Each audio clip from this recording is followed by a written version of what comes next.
You all probably know when the USA was born, on July the 4th. But do you know where this country was born? It's one of the oldest cities in the United States. Here, the Declaration of Independence was signed and the Constitution adopted. Here, the first US library and hospital opened.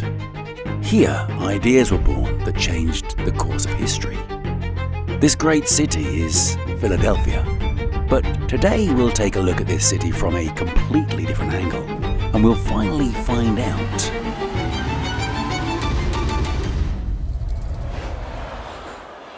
what lies beneath Philadelphia. And to watch even more fascinating videos, don't forget to like this video and subscribe to the channel.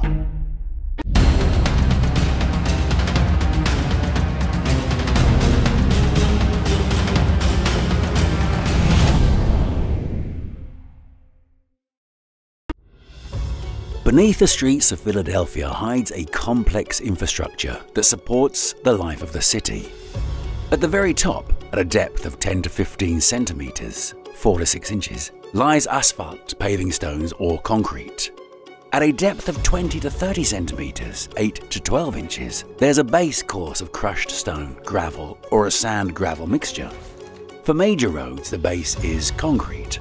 At 30 to 60 centimeters, 12 to 24 inches, you can find telecommunication cables. They're close to the surface because they're not affected by winter frosts and don't pose any threat. At 45 to 90 centimeters, 18 to 36 inches, you'll see electrical cables. The higher the voltage of the line, the deeper it's laid. Gas supply pipes leading to buildings as well as rainwater drainage pipes run at about the same level. Finally, water pipes are laid at a minimum depth of 1 to 1.5 meters, 3.5 to 5 feet. They are installed according to strict standards, taking into account the frost depth in winter. From here to a depth of 3 meters, 10 feet, you might occasionally find not just lifeless utilities, but the piercing echoes of voices from the past. We're talking about archaeological finds which are not uncommon in Philadelphia. The first recorded instance of builders unearthing ancient human remains in the area occurred in 1743. By studying historical newspapers and documenting such cases, as well as tracking incidents over the past few decades, the Philadelphia Archaeological Forum, PAF, has listed 87 discovered burial sites since then. One of the most notable discoveries in recent years was the forgotten Bethel burial ground, which revealed a grim but important chapter in the history of the city's African-American community. It all happened by chance. During construction and renovation at the Wacaco Playground in the Queen Village neighborhood, workers stumbled upon human remains. Archaeologists quickly identified the burial zone. It wasn't particularly large, about 0.28 acres, but there were a lot of remains. It was found that the cemetery had been established in 1810 when Reverend Richard Allen purchased this land for the Mother Bethel AME Church, specifically to bury deceased members of the African American community. By 1830, 1,716 people had been buried there. From then until 1842, the graves were layered on top of each other. The total number of burials is estimated to be between 3,000 and 5,000. Research on the remains revealed details about the harsh living conditions of African Americans in the 19th century. What struck the archaeologists the most was a tombstone with the following inscription: Amelia Brown, 1819, aged 26 years. Whosoever live and believeth in me, though we be dead, yet shall we live. At the end of the 19th century, the site was transformed into a public park, and its original purpose was forgotten. The cemetery lay deep underground until a historic discovery brought it to light. Today, Bethel Burial Ground serves as a reminder of an important and tragic chapter in Philadelphia's history. This necropolis has become a symbol of African Americans' struggle for recognition and remembrance. Currently, there is a commemorative plaque installed, reminding visitors that for over 100 years, unsuspecting city residents literally walked over the bones of thousands of African Americans. Construction of a large-scale memorial is planned to begin this fall of 2024. In addition to burial sites, another historically significant location was discovered in Philadelphia at approximately the same depth of 3 meters 10 feet, namely a marketplace. Here's the backstory of this discovery.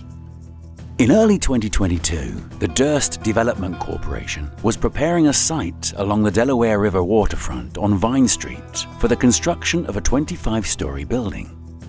Workers stumbled upon something that made them put the construction on hold and hand the site over to a team of archaeologists. However, archaeological research had been part of Durst's development plan from the start, as this land is a historical site where some of the earliest shipping docks were built about 300 years ago. When archaeologists dug into the site, they found the foundations of shops and offices. This area was once a bustling trade hub near the port, where goods such as flour, salt, sugar, and barreled meat were sold. What sparked the most interest were bones, many of which had been sawn. Nearby, they found floorboards covered with cedar shavings used to absorb blood. Yeah, the archaeologists had discovered an 18th, 19th century slaughterhouse. These eerie artifacts were discovered alongside children's items. Among the many ceramic objects found was a miniature black cup about 2 inches in diameter, presumably a child's toy. In 1850, the entire area burned down due to a powerful explosion of saltpeter at a neighboring warehouse. As a result, a substantial layer of ash was uncovered during the excavation, which helped date many of the artifacts. Everything discovered at this site, including the brick foundation and lumber, was carefully removed, catalogued, and sent to the Pennsylvania Historical and Museum Commission in Harrisburg for further review. Just a few streets down at the same 3-meter 10-foot depth, archaeologists uncovered yet another interesting site, the House of the President. When archaeologists began excavating at 6th and Market Street in 2007, they weren't sure that they would find any remnants of the 1767 house where George and Martha Washington once lived. Many believed that any significant remains of the president's house had been destroyed by the city's rapid development in the 19th and 20th centuries. Located at the heart of Philadelphia, this site contained many layers of urban debris. As the archaeologists dug deeper, they traveled further back in time. And reality proved to be much more exciting than they thought. Instead of the anticipated disappointment, researchers had stumbled upon some remarkable discoveries. First, they uncovered almost intact foundations that revealed the layout of the house, including even the presidential office with its oval bay window. By the way, this bay window later inspired the architectural design of the Oval Office in the White House. The excavation also revealed the outlines of an underground passage connecting the kitchen to the main house, as well as the basement. At the basement level, archaeologists found household items, personal belongings, and even remnants of food. Notably, the underground passage and the kitchen basement with a laundry room were not documented in historical records, and there's a deeply unsettling reason for this. It was in these spaces that servants and slaves spent most of their time ensuring the household's operation. These tight spaces confined the already enslaved people hiding them and the institution of slavery itself from the eyes of George Washington's guests. The kitchen was only 7 feet away from the room with the famous bay window. Today anyone can see this time capsule. The excavation site is now home to the large President's House Memorial.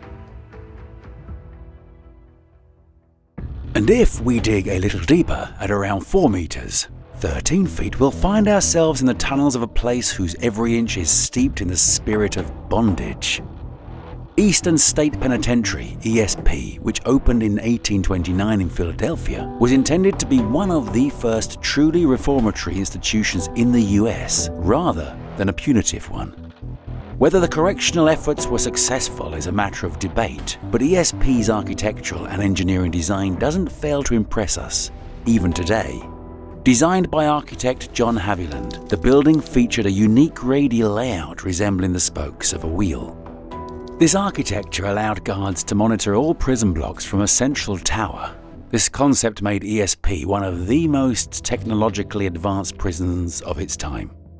It also became the prototype for many other penitentiary institutions. Naturally, ESP had an extensive system of underground spaces, including basements and utility tunnels. Some of these had engineering purposes, while others were used by guards to move around or even to illegally isolate the most dangerous prisoners. Klondikes were the utterly dark, solitary cells secretly constructed by guards in the mechanical space under one of the prison blocks.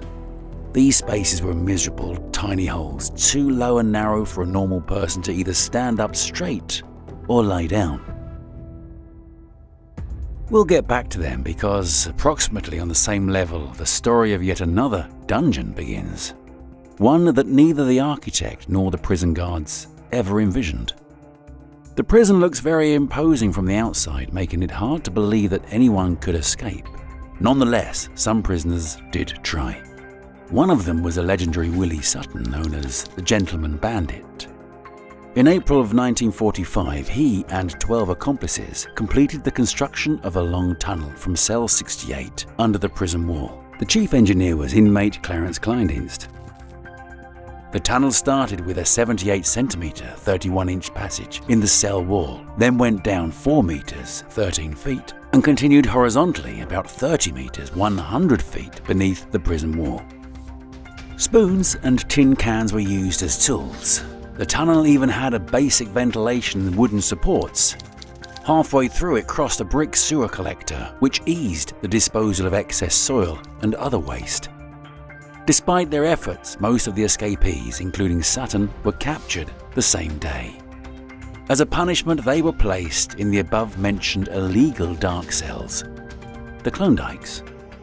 The tunnel was filled with cement shortly after the escape, and its exact location was lost for a long time. However, this case became a part of a local law and was remembered by new generations. In 2005, on the 60th anniversary of the daring escape, a team of archaeologists studied the site using ground-penetrating radar. During the excavation, part of the tunnel was found, still intact underground. Robots and cameras were sent inside to document the remaining structural elements. Thanks to this research, Suttons Tunnel was brought back into the spotlight and became part of the exhibits at the prison museum.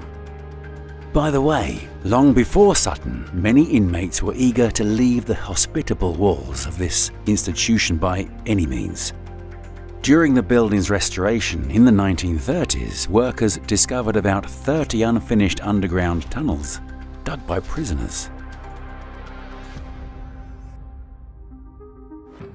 At roughly the same depth as those tunnels, about 4 meters, 13 feet underground, on the very outskirts of Philadelphia, lies a special place where every inch is steeped in the dramatic history of the United States.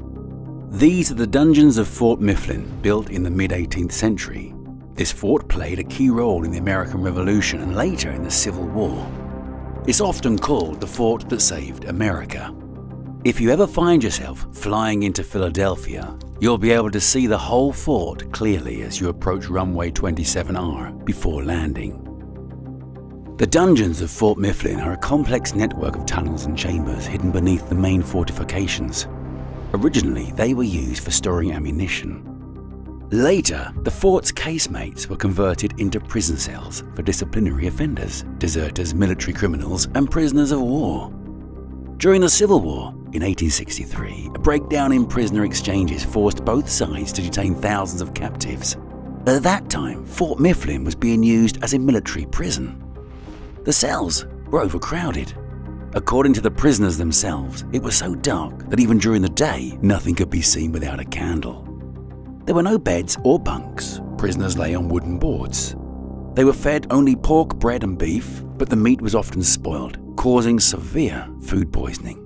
One of the most famous inmates of Fort Mifflin's dungeons was William Howe, who was hanged for desertion in 1864. Legend has it that his ghost still appears in the casemates.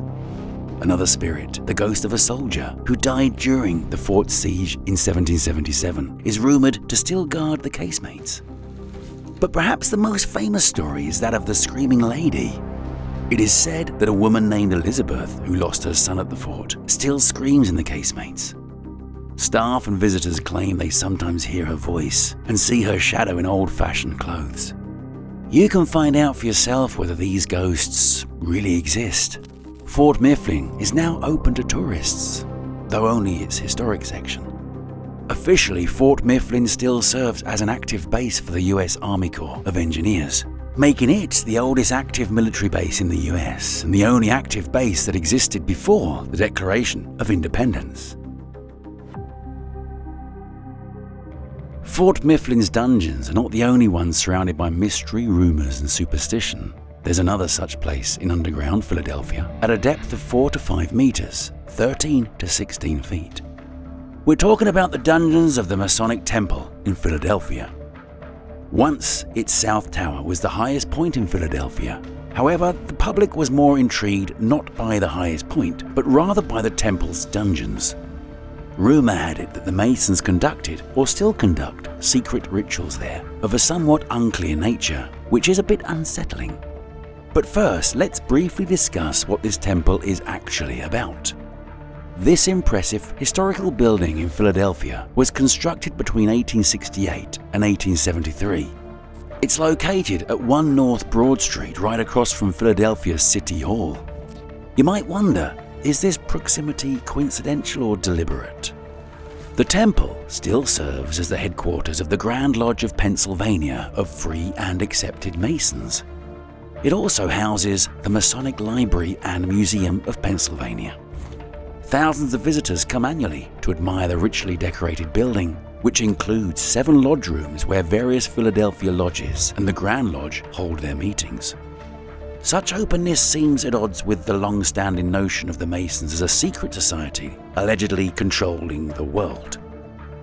Perhaps all of this is just for show, while the real action takes place in the temple's dungeons. Here's what the representatives of Masonic Temple themselves say and notably show about them. One Masonic myth says that underground tunnels link the Masonic Temple in Philadelphia and Philadelphia City Hall. NBC's short-lived spy drama, Allegiance, was one source of this myth. In reality, this is only half true. The Masonic Temple has tunnels, but they do not connect to any surrounding buildings. For the particularly suspicious conspiracy theorists, the executive director of the Masonic Library and Museum of Pennsylvania himself, Mike McKee, personally descended into the temple's basements to show what goes on down there. The basements are just like any other basements, cramped and far too small for any kind of meeting, and the setting is far from the Masonic aesthetic, to say the least. Although if you bang a hammer on the iron base of the staircase, the sound is really epic, and you can hear it all the way up in the hall. It almost makes the basement seem gigantic.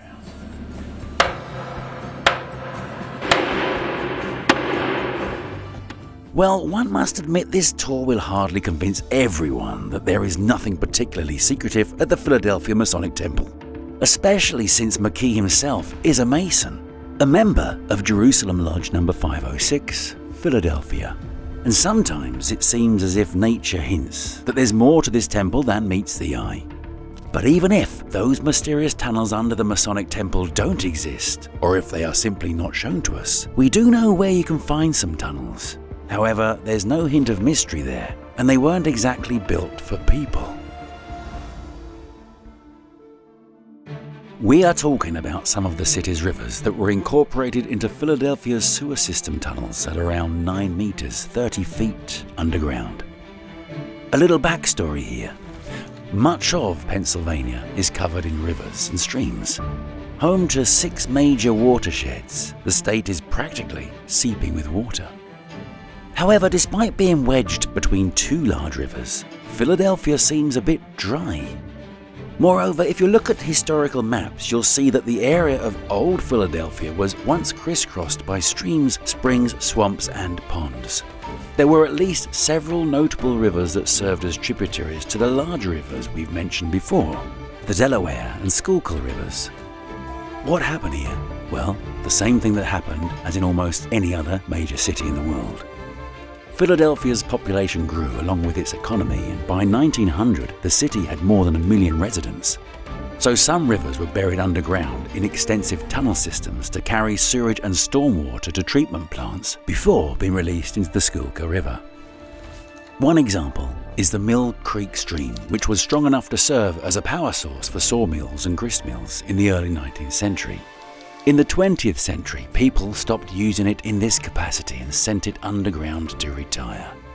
Mill Creek still partially flows above ground, originating from a spring in the town of Meritt.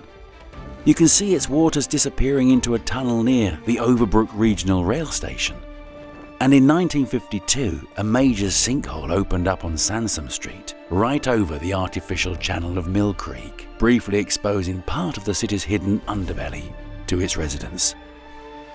Or take another stream, Minnow Run. It was once a fairly strong current flowing along a winding route to the 21st and Market Streets. It then bent west to 21st and Arch Streets, where it entered the Schuylkill River through a wide inlet. Many such streams have disappeared from the city's surface. In total, several hundred miles of them. The largest of these now flow right along the streets, only underground. But there is something else that follows similar routes along the streets. These are also tunnels, but much more serious than sewer ones. We're talking about entire railway lines running right under the streets and buildings of the city, also at a depth of up to 9 meters, 30 feet. And this isn't the subway, but a real railway used by heavy freight trains. For example, the tunnel under the Benjamin Franklin Parkway is used mainly for transporting goods, connecting various parts of the city's industrial and commercial network. It plays an important role in Philadelphia's transportation system. This underground integration into the dense urban environment allows freight transportation to move without disrupting traffic on the surface. But sometimes incidents happen. For instance, in 2018, a rail car derailed in the tunnel near Paynes Park skate park at around 8:30 AM. Fortunately, no one was injured and no hazardous materials were spilled.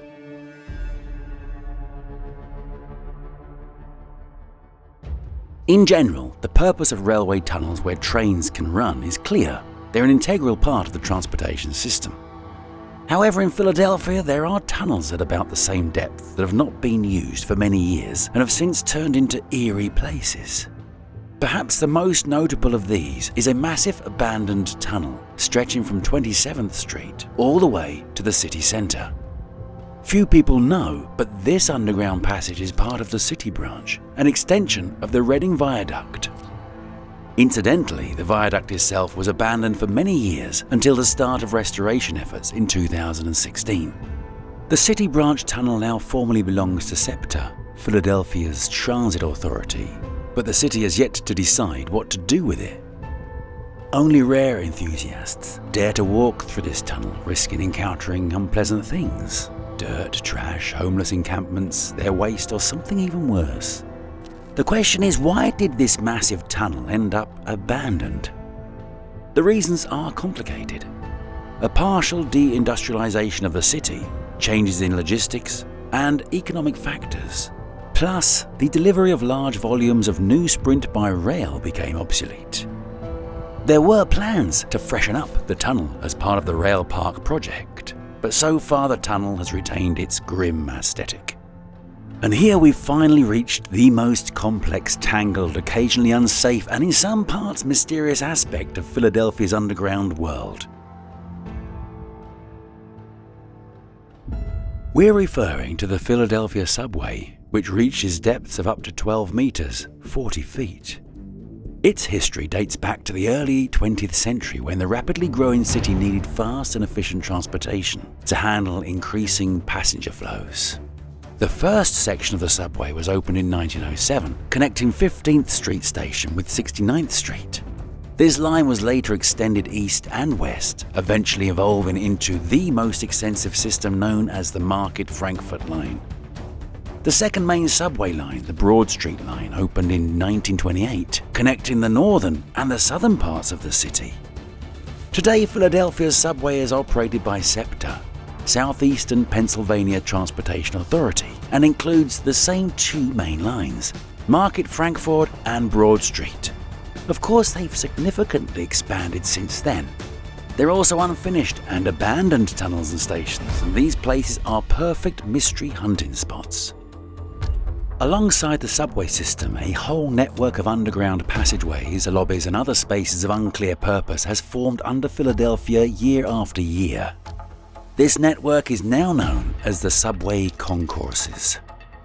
Built by the Philadelphia Transit Company in the early 20th century, the underground passages beneath city center Philadelphia played an important supporting role in the construction of subway tunnels.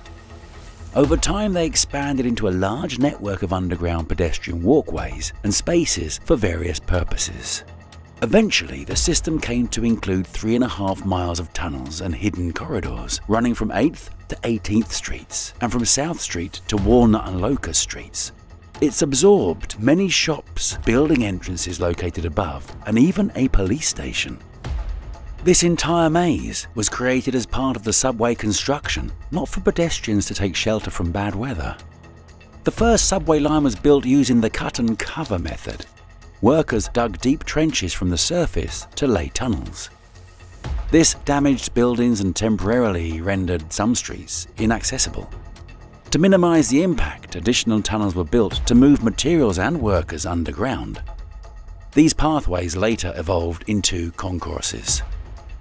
Over time, the underground labyrinth was used for various purposes.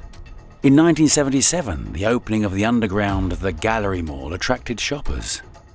However, by 2012, many parts of the network were closed and fell into disrepair due to rising crime rates. In 2014, SEPTA leased the concourse system from the city for 30 years. In an attempt to revive these underground spaces, the company launched the City Centre Concourse Improvement Program. This multi-million-dollar plan was aimed at reviving empty and abandoned concourses through infrastructure modernization, interactive transit signs, new shop displays, and creative decor. And we're yet to see how these spaces will come to life. But no matter how abandoned the concourses under Philadelphia may look, if you go down to the subway's deepest levels, you'll find something that feels almost post-apocalyptic. Or if you prefer, like something from a parallel universe. Because in reality, Philadelphia's subway was supposed to be significantly larger than what residents know today. Here is a fantasy map of the subway that sparked a lively discussion on Reddit. But this isn't just a figment of someone's imagination, it's a deliberately designed scheme based on the Meritt Taylor Plan, an ambitious blueprint for the city's transportation system. Its visionary was Abraham Meritt Taylor, the first commissioner of the newly established Department of City Transit. Back in 1913, the creators of the plan envisioned the subway looking like this. Among others in just about all sections of Quaker City, the Taylor Plan suggested subways along Chestnut, Walnut, and Arch Streets. A subway loop to distribute riders on the Broad Street line around Center City, a line along Benjamin Franklin Parkway to points north, and a subway branch into Northeast Philly via Roosevelt Boulevard. The plan was taken very seriously despite its considerable challenges. Here is the original isometric diagram of the underground structures at 13th and Arch Streets. The plan envisioned the construction of the proposed line on Arch Street. Moreover, they actually began construction. A significant portion was built, but then something went wrong. In 1916, Taylor was replaced by a more pragmatic transit commissioner, William S. Twining, who didn't share many of Taylor's ideas. In addition, World War I had a major impact. There was a shortage of labor, construction costs skyrocketed, and materials were in short supply. The city also spent huge sums of money on several transportation projects. Legal issues with awarding contracts complicated matters even further. By the time clear decisions were finally made in the 1920s, the era of private cars had overtaken the era of subways and trolleybuses. Then the Great Depression hit, completely destroying any prospects of the subway lines under construction. So, what was the result? In 1915, sections of tunnels under Arch Street and Locust Street were excavated, but the construction ceased due to a lack of funds. The tunnel under Locust Street was eventually completed, but the tunnel under Arch Street was not, as World War I led to the abandonment of the Ring Road project. Before the war, only two short underground sections were dug under Arch Street. One between 12th and 13th Streets, 80 metres, 260 feet long, and another between 10th and 11th Street, 39 metres, 127 feet long. These large sections were likely intended to become stations on the line. There's a legend that the Trocadero Theatre, also known as the Troc, located at 1003 Arch Street, once had an emergency exit leading to one of these tunnel segments during its most notorious years. And the famous Chinese Friendship Gate on 10th Street could have stood exactly at the intersection of 10th and Arch. Instead, it's actually far from the intersection. This wasn't because the engineers made a significant error, but because the tunnel beneath Arch Street might not have been able to support the weight of the 12-metre, 40-foot structure. At the very least, it certainly would not have allowed for a proper foundation. The abandoned subway now looks like this.